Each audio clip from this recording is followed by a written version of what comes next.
Bonjour à tous et à toutes, j'espère que vous allez bien. On se retrouve aujourd'hui pour la première vidéo tier list de 2022. C'est une vidéo que j'ai faite 2 fois l'année dernière et je m'étais dit que ce serait plus sympa en 2022 au lieu de la faire 2 fois dans l'année, de la faire 4 fois.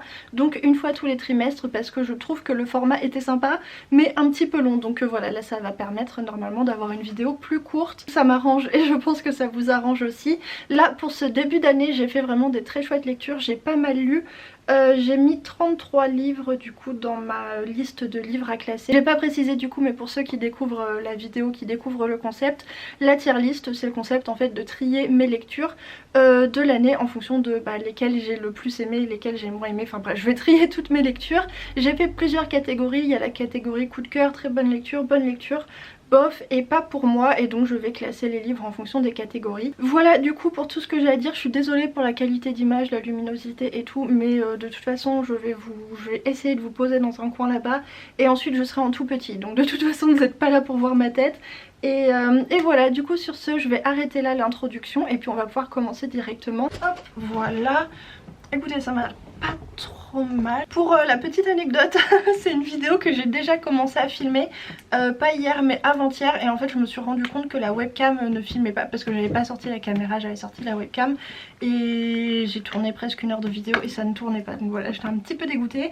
Mais heureusement en ce moment ma mémoire c'est une vraie passoire, du coup je me souviens plus trop de comment j'ai classé les trucs déjà, donc normalement on devrait garder le côté un petit peu spontané du truc, mais je suis quand même un peu dégoûtée d'avoir perdu 1 heure comme ça. Pour nous voilà du coup sur la page de la tier list, et donc du coup j'ai tout ça là à trier et on va commencer par... Bon, on va commencer par le premier. On va commencer du coup par Les Oubliés de la masse de Florian Soulas. Qui est un roman que j'ai lu dans le cadre du PLIP, qui est un roman un one shot de science-fiction. C'est du space opéra, planète opéra, art SF. C'était... L'idée était pas mal, mais malheureusement je me suis ennuyée pendant franchement plus de la moitié, les 3/4 de ma lecture.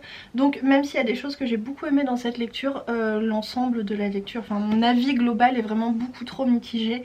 Je me suis ennuyée, j'ai été déçue par certaines choses, donc voilà, il y avait plein de bonnes idées, mais malheureusement le bilan est vraiment pas terrible. Alors ensuite on a un coup de cœur puisqu'on a le tome 3 de la trilogie QChiel de Jacqueline Carré que j'ai lu il y a pas très longtemps.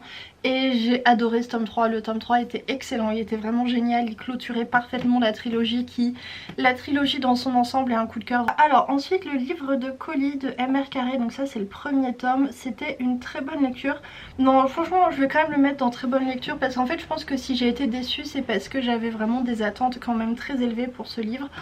L'ordi commence à surchauffer, oh là là. Alors je suis désolée du coup si vous entendez le bruit de surchauffe de l'ordi, mais j'aurais dû sortir le micro, j'ai pas pensé. Ouais non en fait ça aurait pas été possible, bon c'est pas grave, on va faire avec. Et du coup je disais que oui, si j'ai été déçue c'est parce que j'avais mis des attentes, enfin j'avais des attentes vraiment très hautes.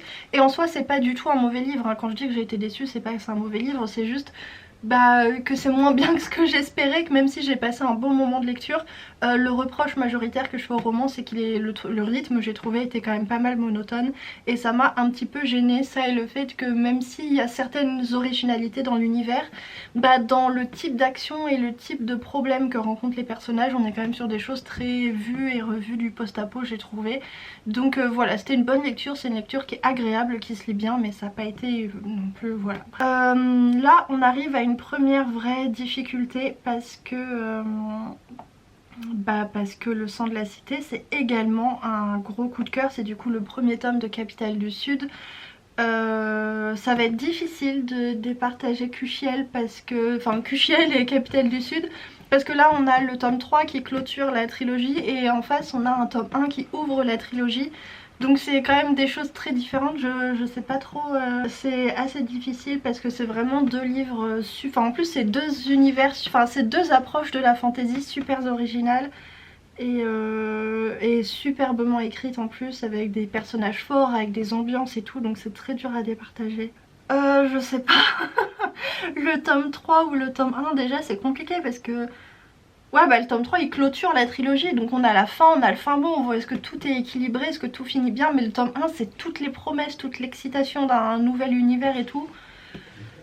Je pense que je vais garder QChiel en meilleure lecture parce que ça... Ouais, parce que c'est la fin de la trilogie quand même, c'est la fin de la trilogie où on voit toutes les choses qui s'articulent, enfin, ouais, voilà, tous ces mystères, toutes les intrigues, tout ça qui s'articule à la fin et tout, et du coup, oui, bon, on va mettre Kuchel en premier, mais vraiment ça se joue à pas grand chose parce que Capitale du Sud c'était aussi une excellente lecture. Alors, ensuite, L'élu de Lois Lowry, c'était une bonne lecture, franchement c'était vraiment une bonne lecture. Alors je le mets pas dans très bonne lecture parce que même si c'était vraiment bien, c'était quand même vraiment très court. Alors ensuite on a le premier tome du cycle des Princes d'Ambre, donc le premier tome c'est les 9 Princes d'Ambre et je pense que je vais le mettre ici. Alors en fait le premier tome était très court, il faisait moins de 200 pages et il est vraiment très introductif. Il est pas incroyable, on s'attache pas beaucoup aux personnages, les actions sont survolées, il se passe beaucoup de choses mais on survole beaucoup de choses. Mais par contre l'univers qui est introduit, les intrigues, tout ça, ça a l'air passionnant en fait. Franchement je pense que la suite va être exceptionnelle, mais le tome 1 lui-même était pas... C'était une bonne lecture mais c'était pas... Enfin...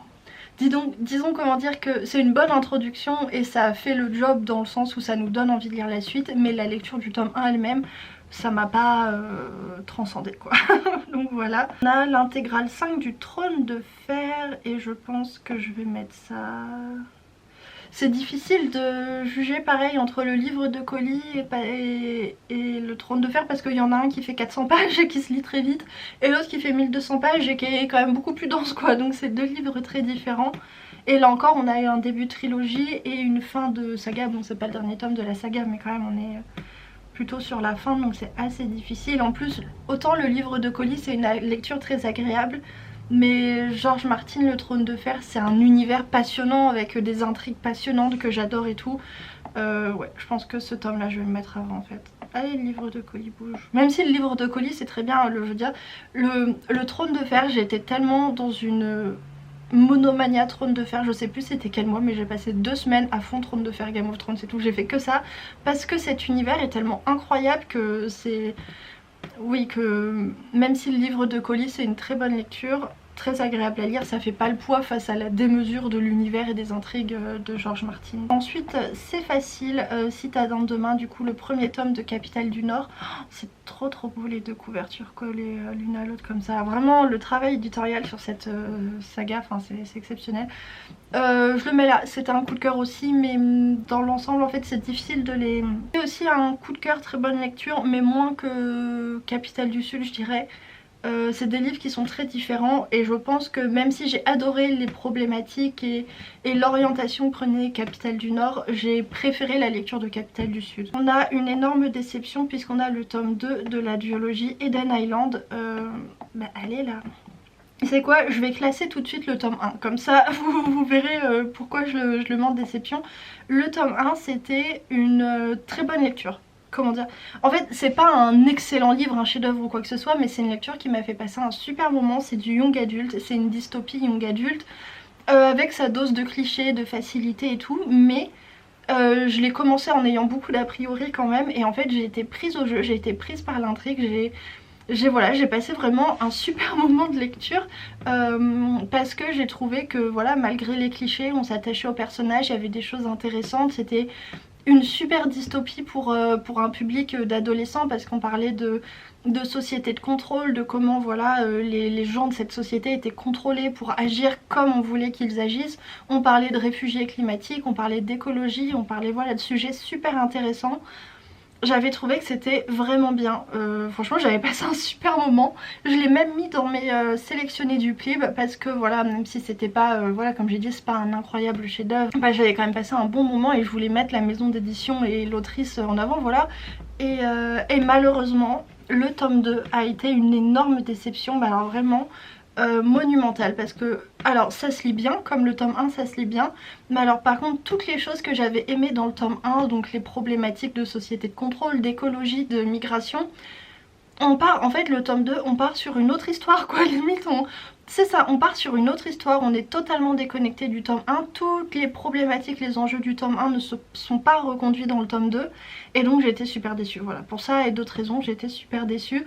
Je le mets quand même avant Les Oubliés de la Masse parce que même si j'ai pas aimé les développements, ça se lisait quand même facilement, c'est quand même une lecture qui se lit, qui se lit facilement. Alors ensuite on passe à Diamant de Vincent Tassi et je sais pas trop où je vais le mettre. C'est difficile avec ce livre parce qu'en fait, pour le coup, d'ailleurs c'est marrant parce que je viens de vous parler d'Eden Island et j'ai hésité dans mes sélectionnés du clip à mettre Diamant à la place d'Eden Island. Et parce que Diamant c'est un livre qui est super original, la plume est brillante, c'est très original, c'est très particulier, c'est une ambiance qui est très mélancolique, c'est dans son genre, c'est vraiment un chef-d'œuvre, mais moi la lecture, j'ai bien aimé certains aspects, j'ai passé un très bon moment pour certains aspects, il y a certains passages qui m'ont énormément touchée, que j'ai trouvé très beaux, mais la lecture était trop mélancolique, trop sombre pour moi, trop plate aussi par certains aspects, ce qui fait que j'avais préféré mettre Eden Island, parce que Eden Island, malgré ses défauts et malgré le fait que voilà, c'est fou, j'ai l'impression que c'est dur ce que je dis, mais que je trouve qu'il n'a pas la qualité d'écriture et de narration de Diamant, j'avais quand même passé dans l'ensemble un meilleur moment de lecture, donc j'avais décidé de mettre Eden Island. Mais là je crois que je vais faire le contraire parce que j'ai eu le temps de réfléchir entre temps.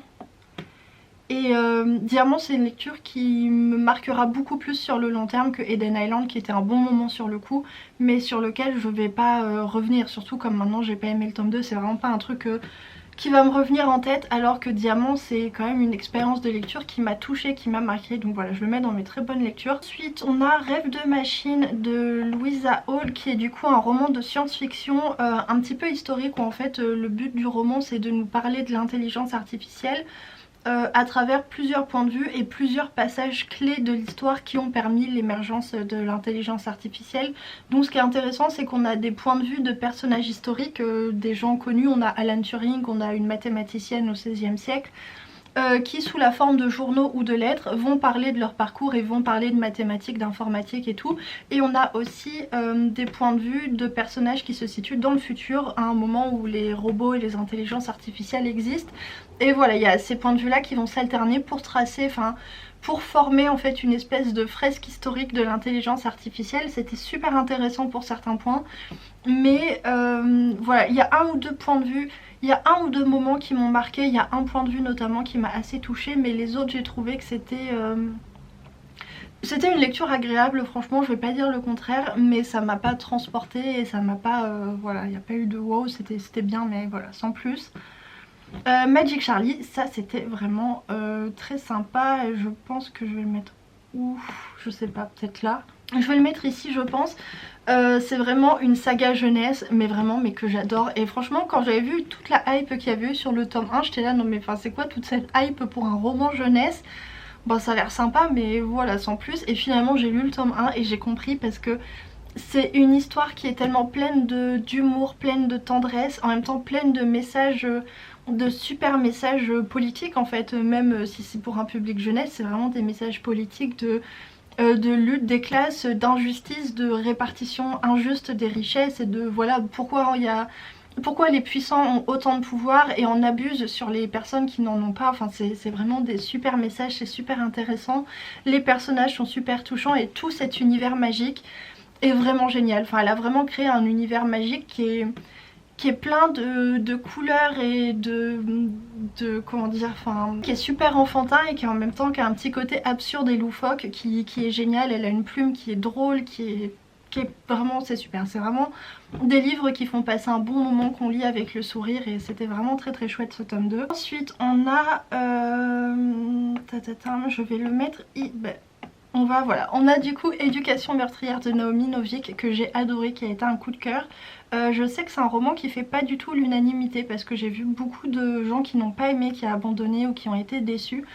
Je peux comprendre pourquoi, parce que c'est vrai que Naomi Novik elle fait toujours des trucs un petit peu particuliers et que celui-ci notamment, la prise en main du roman est assez difficile parce qu'on a 50-60 pages où vraiment on est bombardé d'informations, on sait pas où on est, on comprend pas trop ce qui se passe, mais moi j'ai énormément accroché à cet univers, j'ai adoré l'univers. Autre chose que j'ai adoré c'est les personnages de Naomi Novik, ils sont toujours assez intéressants et je pense que c'est aussi peut-être pour ça que parfois les gens n'aiment pas, c'est qu'elle ne fait pas des personnages, d'ailleurs souvent c'est des personnages principaux féminins, c'est pas des personnages qui sont attachants de nature en fait, c'est vraiment pas des personnages auxquels on s'attache parce qu'ils sont gentils, parce qu'ils sont sympathiques, parce qu'ils sont doux, parce qu'ils sont courageux, parce qu'ils ont des belles qualités en fait.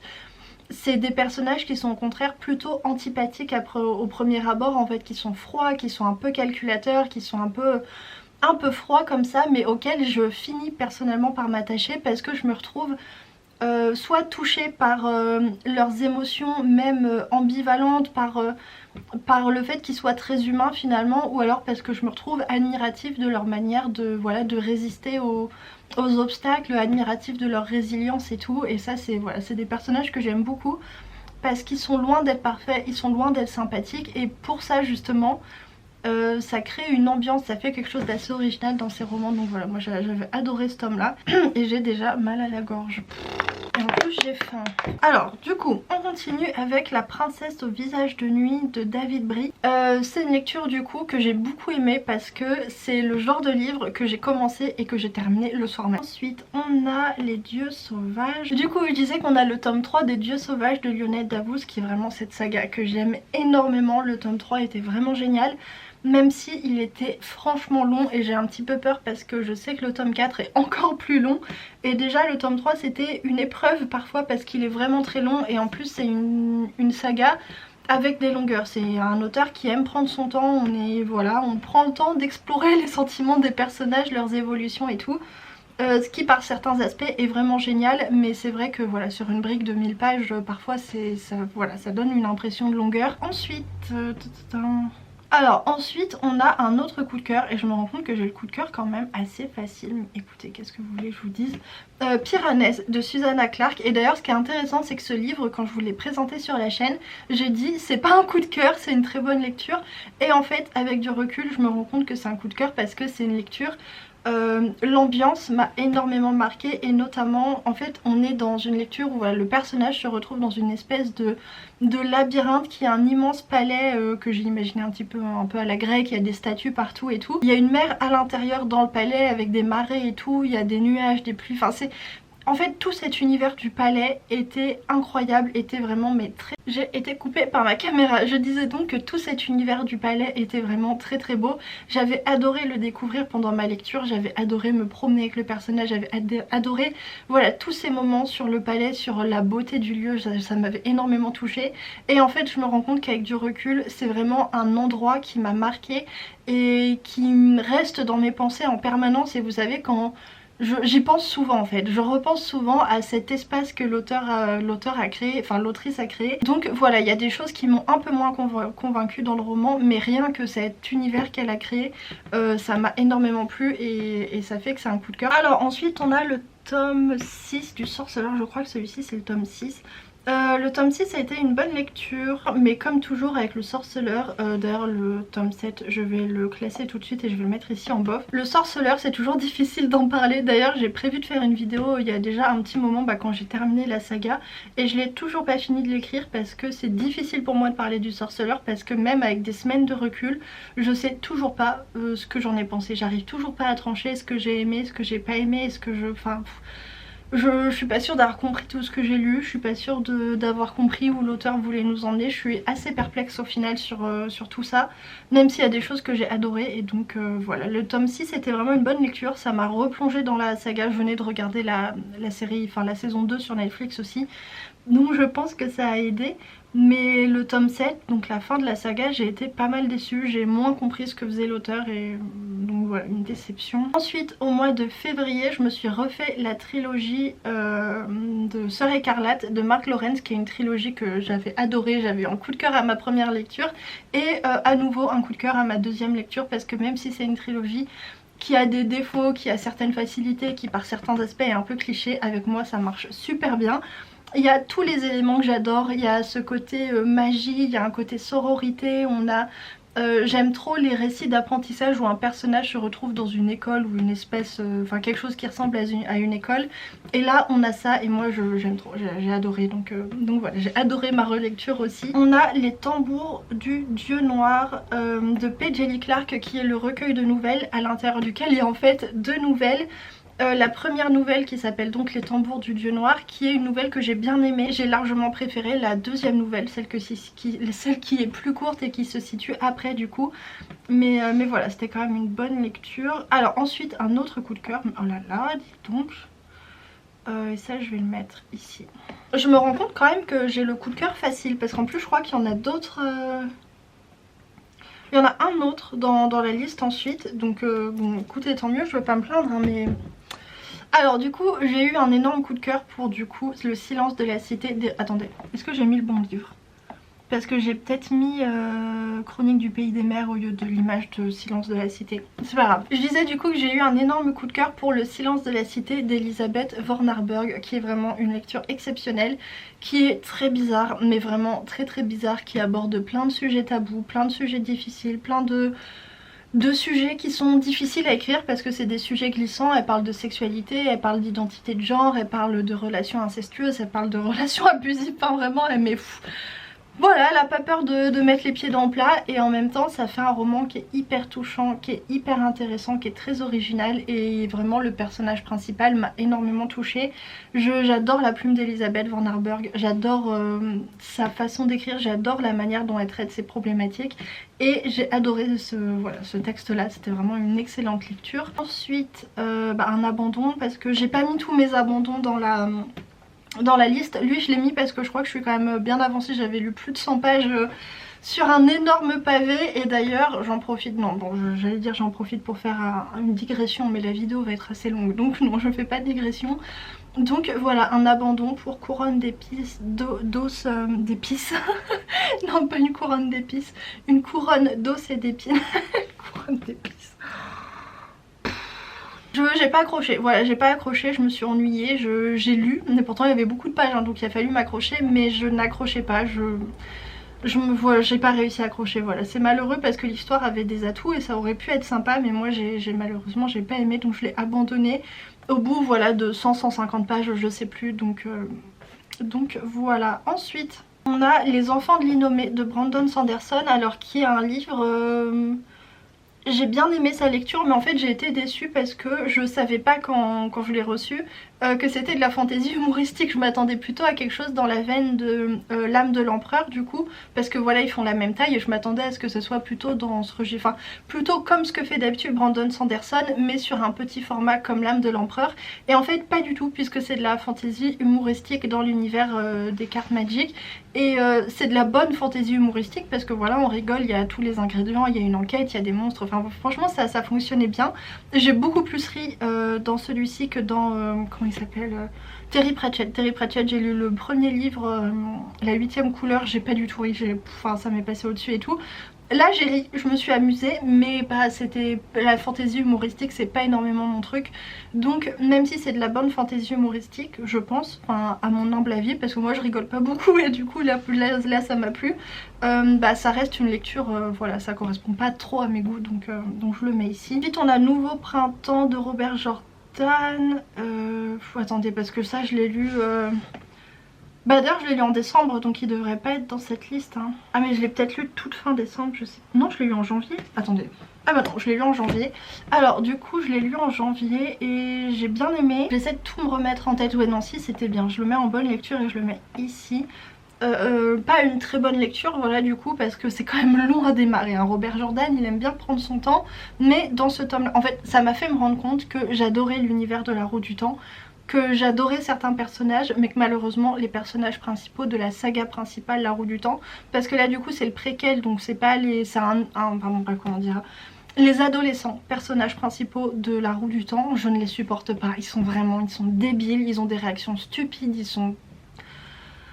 Du coup ça me complique un peu la lecture, alors que là on suit un personnage qu'on connaît avec La Roue du Temps et que j'aime beaucoup. J'ai vraiment beaucoup aimé l'univers, enfin j'ai beaucoup aimé le fait de mieux connaître ce personnage, de mieux connaître son histoire, et j'ai adoré découvrir certaines choses sur les Aes Sedai qui sont donc les magiciennes de cet univers. J'ai moins aimé l'intégrale 4 que l'intégrale 5 parce que les personnages qu'on y suivait m'intéressaient moins, les points de vue m'intéressaient moins. Dans l'intégrale 4 on suit principalement les intrigues de Port-Réal, donc on suit beaucoup Cersei, Jaime, on suit les intrigues à Dorne, on suit les intrigues des Ferney et on suit un tout petit peu Sansa.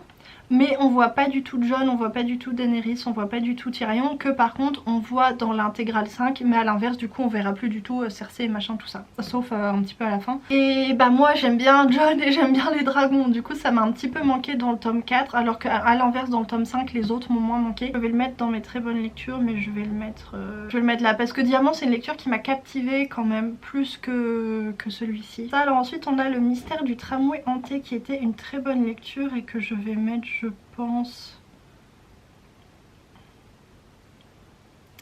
ici parce que l'univers de l'auteur est vraiment un plaisir, mais vraiment son univers est tellement génial, c'est un plaisir à découvrir, c'est un plaisir à lire. Et dans ce tome là bah du coup voilà, on profite de cet univers, on découvre d'autres personnages et c'était vraiment super chouette. J'ai beaucoup aimé cette nouvelle, même si l'enquête est voilà sympa sans plus. D'ailleurs c'est la même chose pour Maître des Djinns, que je vais classer tout de suite d'ailleurs, puisque bah, de toute façon Maître des Djinns ça va être assez facile, je pense que je vais le mettre là. Hop.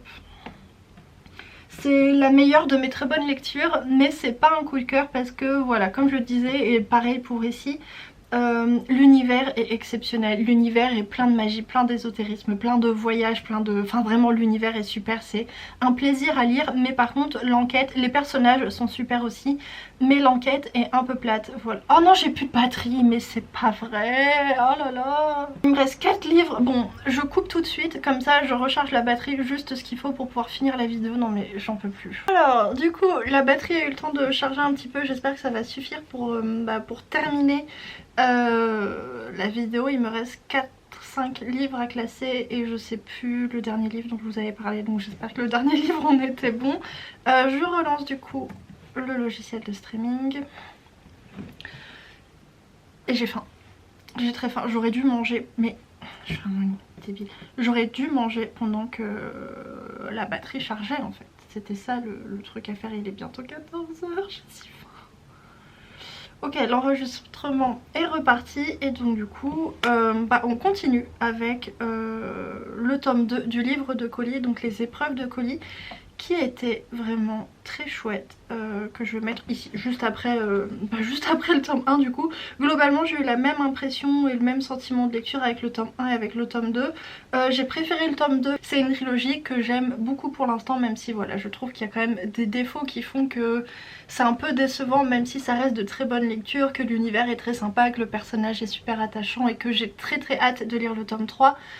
Parce que vraiment le tome 3 va être exceptionnel je pense, j'ai très hâte de lire le tome 3 donc voilà. Ensuite le seul livre pas tout à fait, enfin pas à fond SFFF que j'ai lu, c'est donc Le Silence des Vaincus de Pat Barker. Réécriture de l'Iliade, de l'Iliade, non l'Odyssée, attendez, l'Iliade, oui c'est ça, de l'Iliade. Donc de la guerre de Troie, mais du point de vue d'une femme qui a été capturée par les Grecs. Et encore mes voisins, je parle trop fort. Je vais le mettre ici, non ici. Je vais le mettre ici, je pense. Alors peut-être même un peu plus bas. Hein. Je pense que je vais le mettre là même en fait. Ouais. En fait c'est un livre, il y a eu une hype monumentale autour de ce livre, genre quand il est sorti tout le monde était là, c'est le livre à lire, c'est trop bien, c'est super féministe, c'est hyper féministe pardon, c'est une relecture super intéressante et tout. Est-ce que la caméra fonctionne? Oui c'est bon. Mais moi quand j'ai lu j'ai été super déçue parce que j'ai trouvé qu'il y avait en effet des aspects intéressants, mais j'ai trouvé que c'était loin d'être génial, loin d'être transcendant, loin d'être vraiment si exceptionnel que ça. Je suis passée beaucoup à côté des émotions des personnages principaux, donc voilà, il y a des choses. En fait ce que j'ai préféré c'est l'aspect réécriture et l'aspect historique. On a les testaments de Margaret Atwood qui étaient vraiment bien. Je vais le mettre ici, oh quoique. J'ai adoré cette lecture parce que déjà ça m'a fait trop plaisir parce que je suis allée l'acheter en librairie et je l'ai commencé le soir même, et ça c'est vrai que ça faisait longtemps que je l'avais pas fait et c'est hyper plaisant à faire, et j'espère vraiment que quand j'aurai bientôt vidé ma pile à lire c'est quelque chose que je pourrai faire plus régulièrement. Et que d'ailleurs j'arrive à faire plus régulièrement puisque j'achète beaucoup moins de livres, donc forcément comme j'achète beaucoup moins de livres en général je les lis plus rapidement, mais bref. Et je l'ai commencé, j'avais un petit peu peur parce que voilà, comme je l'ai dit dans la chronique Insta, le tome 1 de cette... Enfin c'est pas vraiment tome 1, c'est un tome compagnon mais qui se situe après, mais il vaut mieux avoir lu le premier tome, donc La Servante Écarlate, pour lire celui-ci, mais par contre c'est pas nécessaire de lire celui-ci après La Servante Écarlate. Du coup La Servante Écarlate c'est très contemplatif, c'est un rythme qui est très lent, alors que celui-ci c'est beaucoup plus dynamique. On a plusieurs points de vue, ce qui fait que on a voilà plusieurs aspects de l'intrigue, c'est beaucoup plus dynamique parce qu'on change de point de vue régulièrement, et il y a une vraie intrigue en fait, il y a une vraie histoire qui va se passer, enfin comment dire, il y a des péripéties et il y a les personnages veulent quelque chose et ils vont faire en sorte d'essayer de l'obtenir et tout. C'était vraiment génial, cette société qui est dépeinte dans cet univers est vraiment passionnante, enfin fascinante. Fascinante de manière horrifiante hein, mais fascinante quand même. Donc voilà, j'ai passé un super moment de lecture, j'ai été touchée par plein de trucs, j'ai trouvé que c'était intelligent, que c'était vraiment une très bonne lecture, donc voilà. Ensuite Ringshot, bah vous savez quoi en fait, voilà, Ringshot il va aller là, j'avais dit que Maître des Djinns serait la meilleure de mes très bonnes lectures, mais je mets Ringshot avant parce que Ringshot m'a énormément touchée et m'a énormément émue. M'a procuré énormément d'émotions diverses et variées, de la colère, de la colère, de l'espoir, de la tendresse et le sentiment d'injustice et tout, parce que on n'est pas du tout dans l'univers de Maître des Djinns, on est sur quelque chose voilà, qui va parler de racisme, d'antiracisme avec un univers magique inspiré de Lovecraft, donc très sombre, beaucoup plus sombre que Maître des Djinns. Maître des Djinns voilà c'est beaucoup plus joyeux comme univers, même s'il se passe des choses sombres hein. C'est quand même l'essence est joyeuse, voilà, l'essence c'est du divertissement. Ringshot, l'essence du livre c'est de nous mettre un gros coup de poing dans la tronche et de nous mettre mal en fait, et c'était vraiment très bien écrit, c'était vraiment un coup de poing comme lecture. Donc voilà, c'était très bien. Heureusement que c'était court quand même parce que sinon ça m'a fait penser à L'incivilité des fantômes de River Solomon, qui a un roman coup de poing comme ça qui te met en PLS, pareil, qui parle de racisme. D'ailleurs les romans sur le racisme, faut les encaisser parce que c'est vraiment très dur. Et ça m'y a fait penser. L'incivilité des fantômes il est quand même pas mal plus long comme roman. Et là j'étais contente qu'il soit assez court parce que quand même faut le digérer. C'est pas une lecture très agréable, enfin vous voyez ce que je veux dire. Et ensuite on a du coup le tome 2 de la trilogie L'Héritage de N.K. Jemisin que j'ai beaucoup aimé, c'était une très bonne lecture aussi. Je vais le mettre où? Je vais le mettre ici. Ça va en fait, j'ai pas trop hésité, non pardon, je voulais le mettre ici hein. Diamant tu te pousses, voilà je le mets ici.